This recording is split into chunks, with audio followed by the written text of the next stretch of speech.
Gloria Kwarsima umushawirwa rya Rukunyu nagira ngo ubwatirwa rutunga abana benje bari kuzarwa batahikire ngo habakazigana 25 bazara abana batahikire umwendo gw'abana kuzara batahikire byo gucendera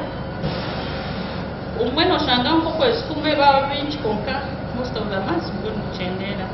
konka bako babizize at least nano kwabo nako kujya gucendera abinji bataha kandi n'abashaho bagizeho kungambira nti umwana wundi wa mutwara umukoyine kuba no murebera kurunzi toyine kumunaga injuru kamurekera abantu becyaro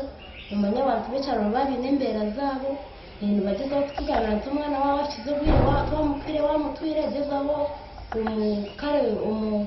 umurondo mwanya mbunje mutekemo abere mukarabere sefuta kugira ngo abantu bagumana mu kikashika kubana batakagira mu mbere z'abantu kugira ngo abene n'abantu abana babiri kandi kugira ngo tuexcellence mu nonda mu kurera sura kuza abana mu nonda ariko abana ijana bazaga batayikire bityo tubasefutanje bakenda na babiri so tukagira achievement mvango so tudaje muri ibyo ni batandatu muko bajeshi bagorete ari rukunyaruya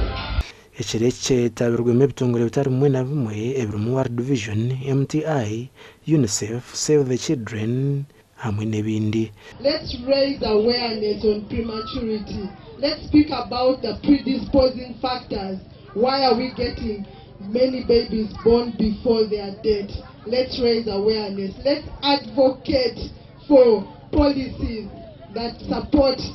quality of care for maternal and newborn. Abebembezi behanangiriza bakazibendo kuzaruma rwaro okutunga obujanja kumara kesha abana bakuzarwa batakire kandi 70 itwena balhana bebebeza balhanu ba leaders itwena ndengo zone zimu turole twa mine kwa yeka kirokin